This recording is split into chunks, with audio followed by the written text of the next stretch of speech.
Oh, this season's gonna be huge. That's right, it's Tropical Rouge. Girls are cute and good at punching. Hell yeah, it's Vitariwa KotWN. Hello, fellow adventurers of Alzora City, and welcome to King of the What Now Special PreCure Edition.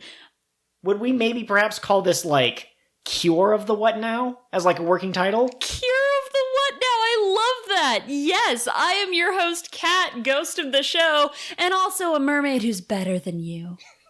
And who is my beautiful co-host? I'm Joel, the co-host of the show, and also I'm your human pawn who's going to help you achieve queendom. To elevate me to queendom. Say it with more Tropica spirit, Tropica sparkle. Tropica-Shine!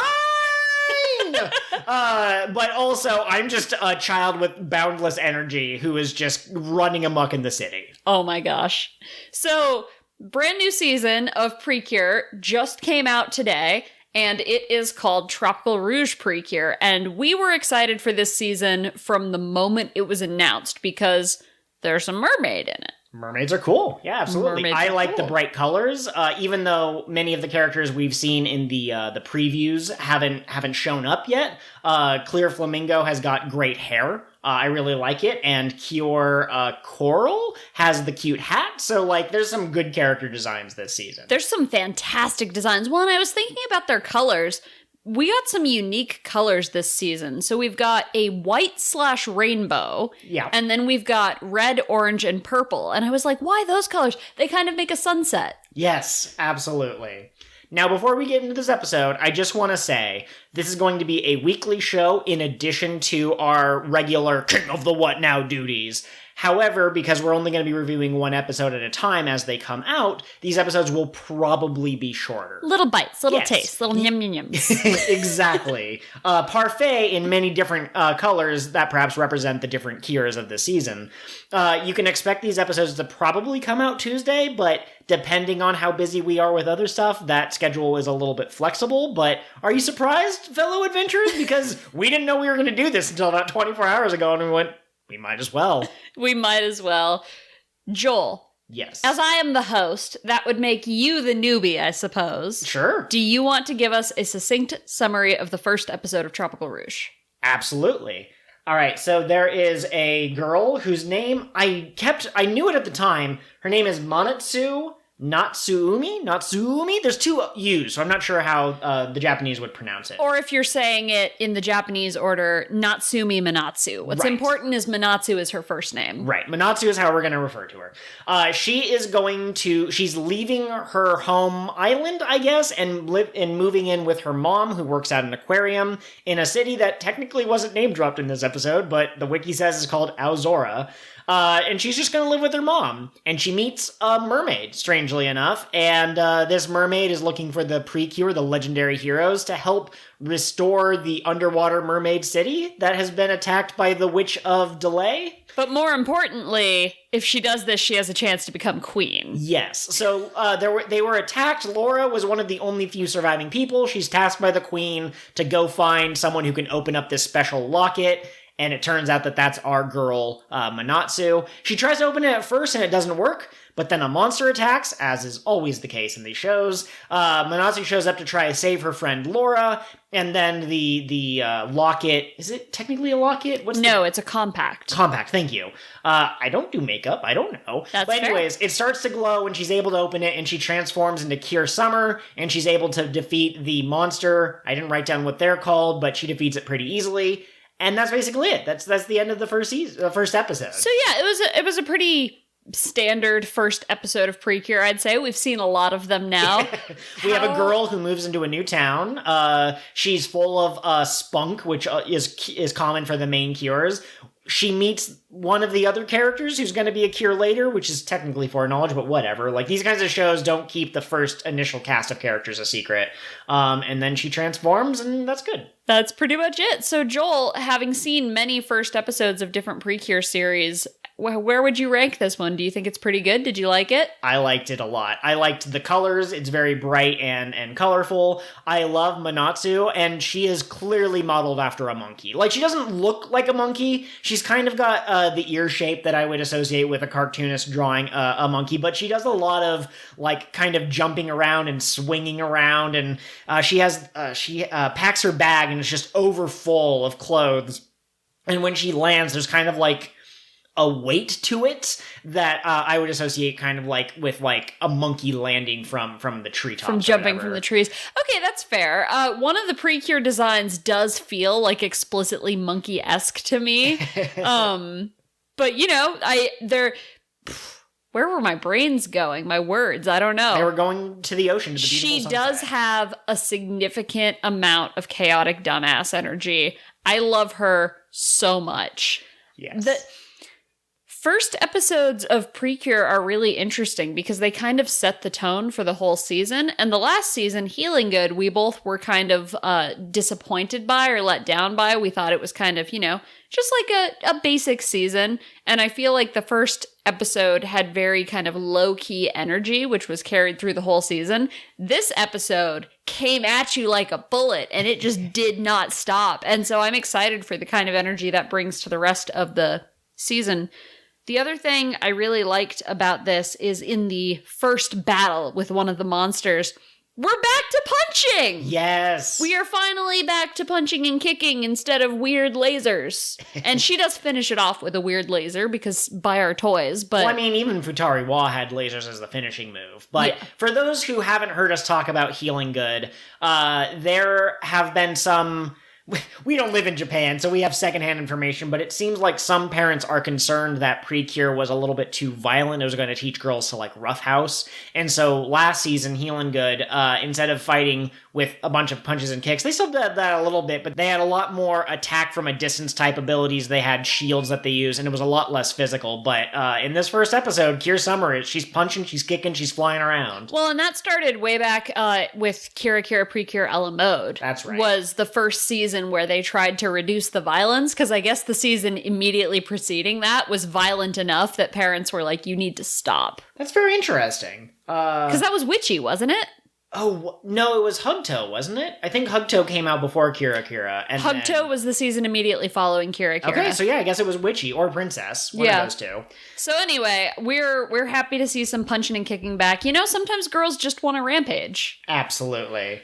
Now, we didn't actually outline what we wanted to talk about. We were just like, oh, we'll just talk about the episode. Of course, the characters are important. However, since this is the first episode, I would suggest that maybe before we get into more details, we should discuss the opening. Yeah, absolutely.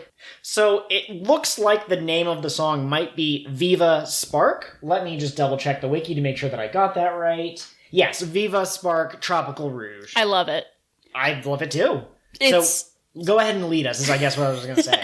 I was just going to say, this song is really fun and bouncy. Mm-hmm. Openings hold a weird place for me because on first listen, I'm always like, meh. And then on second listen, I'm like, And then by third listen, I'm like, this is my favorite song. This is the best song I've ever heard. Absolutely. That's how memes are with me. Most of the times when I first see the iteration of a meme, I'm like, this is stupid. But eventually over time, I get worn down. I think their dance is super cute. It's very like summery and beach music-y. It is on point in terms of theme. Yes. Was it just me, or at one point were they twerking though? Like just swayed up, like bouncing their butts at the camera? Okay, so no, I think there's a specific motion of butt movement that counts as twerking, and I don't think they were trying to twerk exactly, but yes, there was butt wiggling, and there was one part that, like, I don't know how to describe this. There's got to be an appropriate term, but I'm just thinking of it as, like, booby jiggling. Like, if you had girls in coconut bras, they were shimmying, yeah, and, like, it doesn't have to be sexual, but that's just kind of where my brain goes, because, like, that's almost the only time I've seen the human body move like that is when it's, like, a grown woman in a coconut bra. But yeah, there's a lot of wiggling, there's a lot of dancing. Laura's in the background, and we can get into her personality, but she's a little princess queen. She wants to be carried around. There's one part where, like, Manatsu is carrying, like, this giant cart, and one of the other girls, I don't know the purple and yellow girls' names yet, but one of them is helping, and then Flamingo is on her own, like a scooter, and Laura's just on top of this cart. It's a bunch of fruit, and she's like, it's like she's on parade. She's like, woo, look at me. There's another one where she jumps on Manatsu's back and has her carry her. Yes. Which is just delightful. Let's talk about Laura. Since we have now talked about the opening. She's a horrible bitch and I love her. Yeah, okay. She's got all the rarity attitude, but also, like, she's just terrible. Like, that's all. And she's very devoted to her mission of becoming queen. Yeah, absolutely. Do you want to attempt her full name? Laura Sparkle Kira. Her full name, she has about like 4 or 5 last names, or at least that's what it looked like the way the subtitles on Crunchyroll were doing it.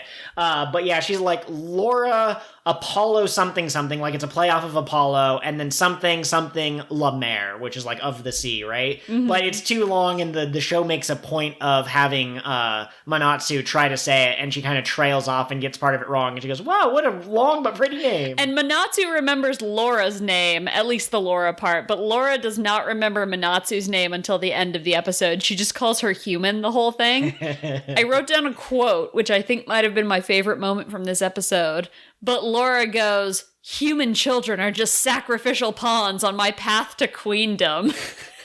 Yes, absolutely. So we've talked about PreCure in a lot of bonus episodes. Well, in a couple of bonus episodes. And I think that what makes a good PreCure season is you want a pair of characters that are kind of the heart of the series. For Heartcatch, there were eventually 4 cures, but it was really the Sabomi and Erika hour. Futari Wa, the original, only had the 2 girls. Star Twinkle, the first season that I watched, Hikaru and Lala, you know, they had a closer relationship than Hikaru had with the other members of the team. And I think that this is a strong start. You've got the boundless energy of Manatsu, and you've got the kind of stuck-up kind of princess who doesn't know anything about the human world, Laura, but Manatsu's energy kind of bulls down that barrier around her heart, and I assume that throughout the series, she will continue to like and love the human world. And, you know, maybe early Laura will be like, if it serves my country, I would let the human world fall. But by mid-season, she's going to be like, woo, human world! And Manatsu was like, if you need courage, try this. And she's got lipstick and she puts it on Laura. And Laura's like, wow, it's so pretty. So yes. They're super cute. And Manatsu is not at all intimidated by the Himadere energy coming off of Laura. Absolutely. She's going to be friends with you whether you like it or not. That's the Luffy method, and that's the Manatsu method. Absolutely. Luffy would love this cure. Did you have any moments that particularly stuck out to you? Yes, specifically with Laura and Manatsu. I'm getting my characters mixed up. Manatsu is one of those types of characters who loves fairy tales, right? There's a scene earlier at the aquarium where she asks the aquarium director, like, do you think mermaids are out there? And in typical PreCure fashion, even the adults believe in fairy tales a little bit. But, so when she finally sees Laura, she's like, oh my god, it's a real mermaid. And there's a scene of like Manatsu be like, oh my gosh, I moved into the city just today and I met a mermaid. Is this fate? And then the camera zooms over to Laura and she's just completely unimpressed. She just has a blank look on her face, and she's like looking in her mirror to like make sure her hair is right or whatever. And then it goes back to Manatsu like, oh, this is so good. Is this destiny? Is this destiny? Goes back to her. Just completely deadpan, no reaction. They're so good. The way they play off each other is so good. And I really do think that Manatsu is going to help draw Laura out of herself a little bit and like help teach her to care about other people. Yes, I think so. You touched on this earlier, but right now Laura's motivation is she wants to be queen, and she thinks that if she does a good job and she saves the world, she'll just kind of like have it handed to her on a silver platter. The current queen, I don't think we got a name for her, but it doesn't matter. The current queen said, maybe if you do a good job. Like, she was very lukewarm. She wasn't like, I promise you'll be queen. It was like, you can be queen. I wonder if Laura has a reputation of being the Hemidary, and the Queen basically knows, like, you've got a long path ahead of you, and I think that her personal journey by the end of the season, she'll be worthy of the crown, but right now she is not. Okay, I like that a lot. I had a thought, and it's just left me entirely. Oh, here's my thought. I like that the fairy this season isn't a fairy.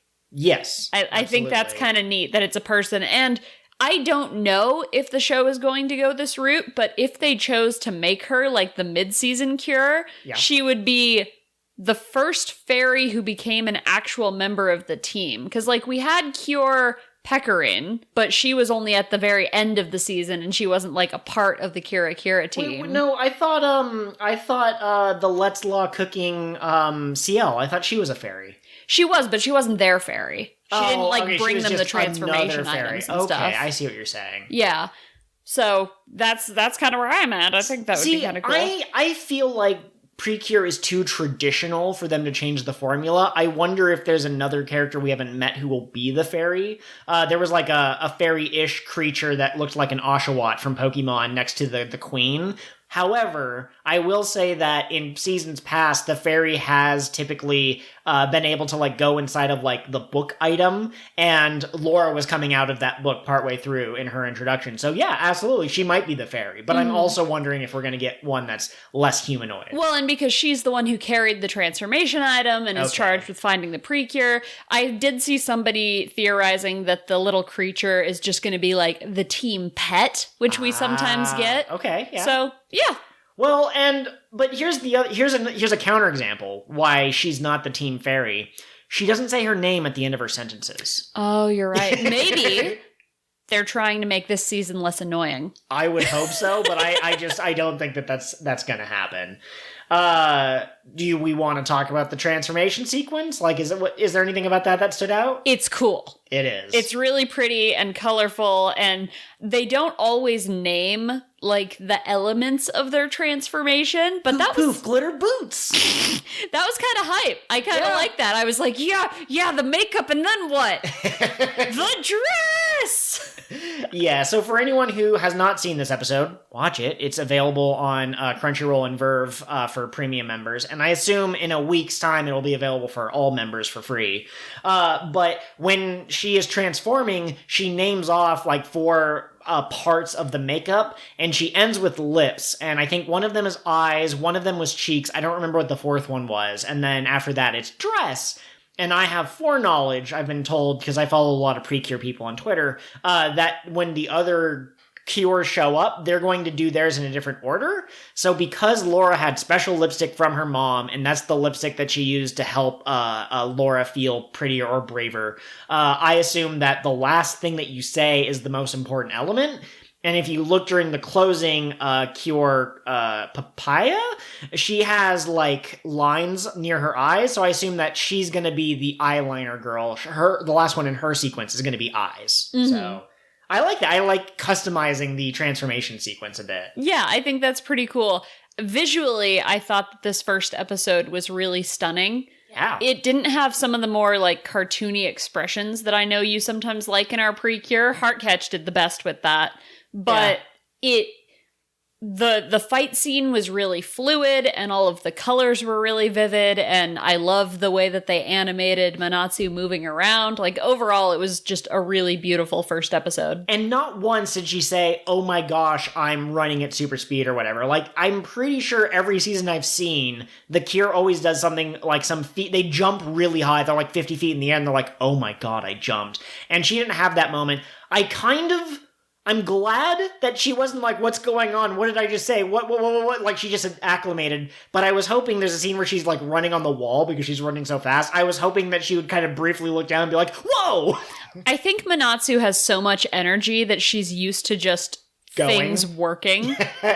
Like, she's going and she's focused on Laura, and that's all that matters. She'll figure out what this PreCure stuff is later, next episode. Absolutely. While we're talking transformation and I guess character design in general, I love her ponytail, both in when she's Manatsu and when she transforms. When she transforms, she gets, I don't know if it's a scrunchie or a hair clip or what, but she gets like a little hibiscus flower.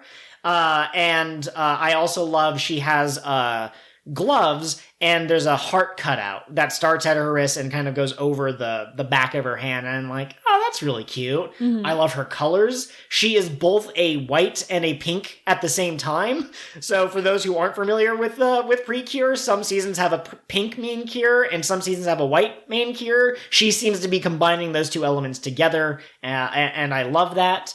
And I think that's everything about her character that I wanted to shout out from a visual aspect. Both the opening and the closing showed us the main cures of the team. So just aesthetically, which one is your favorite? Which one are you most excited to meet? Flamingo is the one that stands out to me. If you've listened to me for any length of time, you know that I like the kind of fire-based characters, the assertive kind of characters, the hot-tempered ones, and I just feel like maybe that's what her character is going to be, and she has the right color aesthetics, and she's got like the wings in her hair. Flamingo is super cool. You see her lifting weights in the opening, like that's her thing.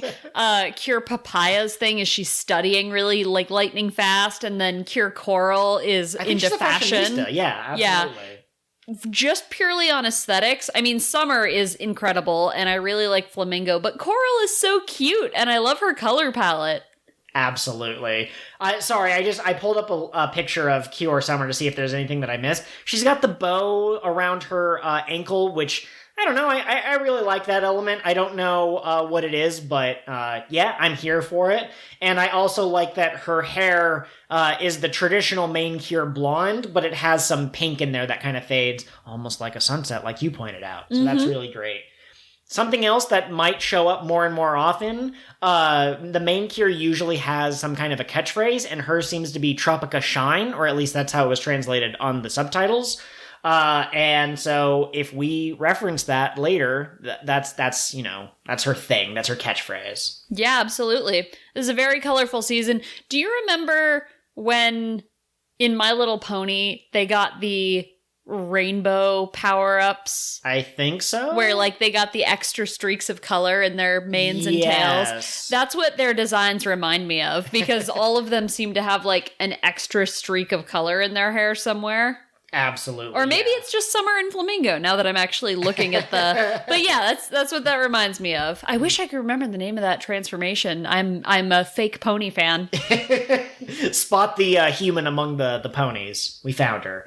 So let's talk about the monster, or the fight kind of thing. That's the last element, I think, to touch upon. Crab with abs.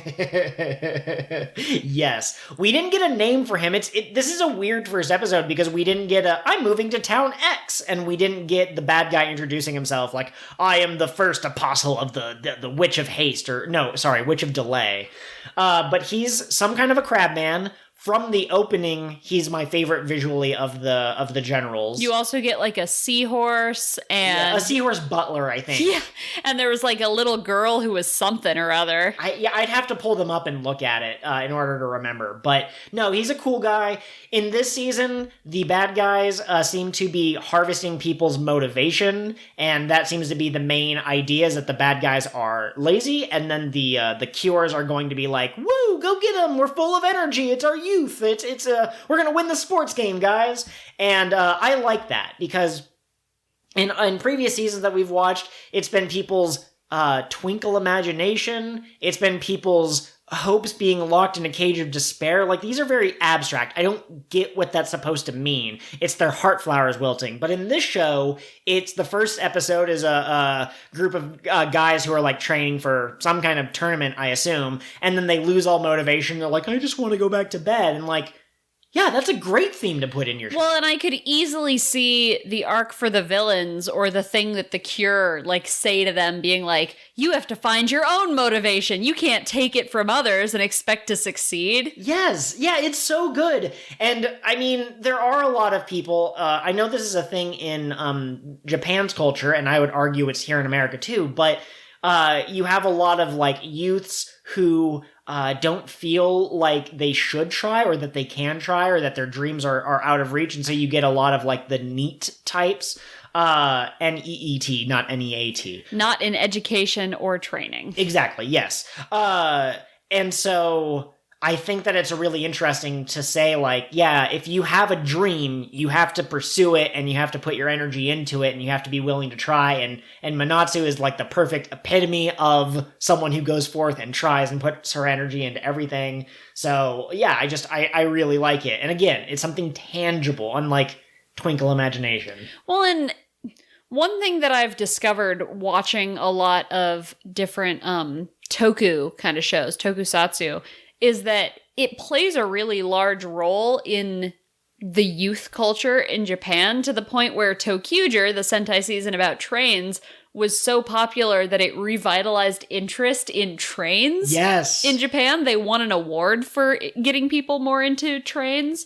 So I could easily see this season, like, getting kids pumped up, getting them excited about the ocean, and I think that's cool. Yes, absolutely. One thing I do want to point out before we finish this episode is that, again, I know like a tiny bit of Japanese, and characters' names are almost always puns. Not necessarily puns, but they usually reference kind of like what they're about. And so I don't know what Manatsu is. I mean, it has Natsu, which means summer in it.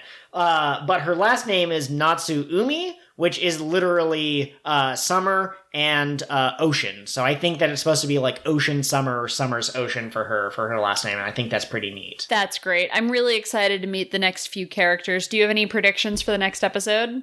I mean, she briefly saw a fashion store, and she was like, oh gosh, and a purple-haired girl was inside and kind of waved at her, and she got embarrassed, and Manatsu kind of like, I guess, ran away or left, but that looks an awful lot like one of the Kiers from the opening, so I'm going to assume that next episode they're going to interact with each other. She'll be the next Kier.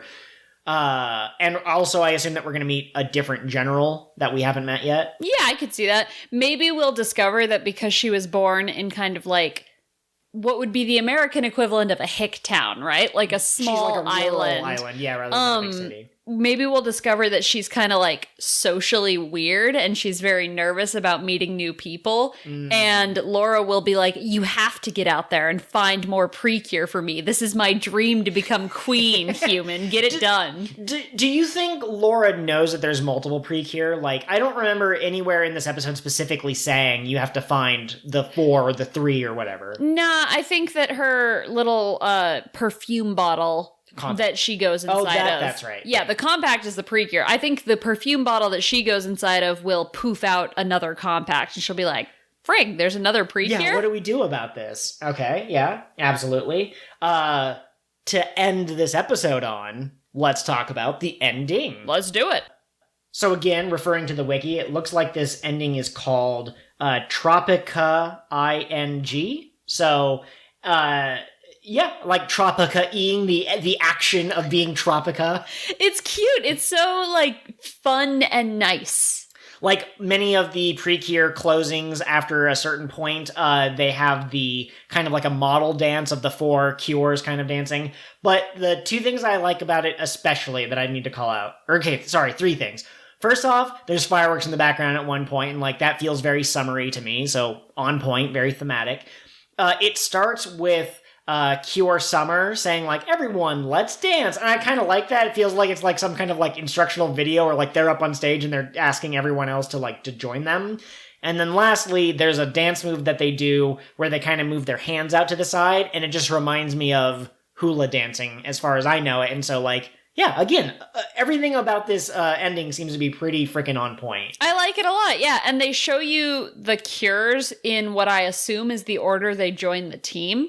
Yes, absolutely. So that's got me kind of excited for when we eventually get to the Flamingo episode. It's funny because for some reason I just assumed that Flamingo was going to be like the second to join, but looking at them like standing side by side in the preview images and the ending, it's clear that she's older, which is usually reserved for like the last member to join, and they're usually like stronger and more level-headed than the other Cures. So maybe she won't be Cure Flamingo like we thought. Maybe she'll be Cure Flamingo, like Cure Moonlight. And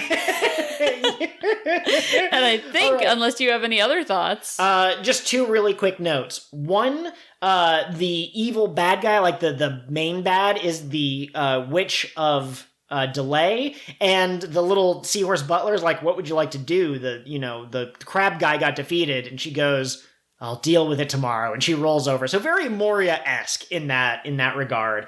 But also, look, a lot of these shows have a secret cure halfway through the season, and they get like a power-up dress and stuff. And if you love PreCure, please send us your thoughts, let us know on Twitter, but we are going to try to stay away from spoilers as much as possible. I've heard rumors that people have already data mined the name of the last cure, and I think I had it spoiled for me, but I'm trying to keep Kat away from that, so please don't send us anything that hasn't happened in episodes that have currently aired yet. Yeah, what the heck, PreCure fans? Why are you digging into business? Tokusatsu people do the same thing. I know everyone they do. always Just wants wait. to know things ahead of time. And honestly, the surprise is worth it to me, so...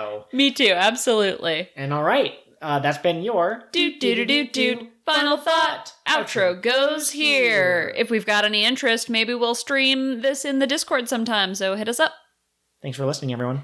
Ha-ha! What a great episode of King of the What Now, your One Piece podcast that started from the very beginning and stars these two doofuses. If you want to follow us on social media, Twitter is the best place to do that. I am at KotWN_pod. And I am at Pirate Ghost Host. Absolutely, yes. We share all sorts of thoughts on there, some related to the podcast, some related to other things. But you can also reach us through email at KingOfTheWhatPod@gmail.com, or you can also find us on Patreon. We would love some subscribers or supporters, whatever the technical term is. Patrons. So fancy and grown up. And you can find that at patreon.com/KingOfTheWhatPod. You can find all sorts of things like bonus episodes, and you get to see the full cold open candidates, not just the ones that make it into the episode. Maybe someday if I learn to draw, I'll put stuff up there. We're always looking for suggestions and feedback. And speaking of which... please take a moment to rate and review our podcast wherever you get us from. So iTunes, Spotify, Scrivener, that's for writing. But wherever you listen to our podcast, take a moment to leave a review. It helps other people find us. We are so grateful to all of our listeners, and we couldn't do this without you. Absolutely. Word of mouth is super powerful, so if you have a friend who likes One Piece and they haven't heard of us, just direct them to the latest episode. And if they hate us, they can tell us why. And if there's an actionable item, we'll try to please you. That's how this works. Thank you, everyone. Have a great day.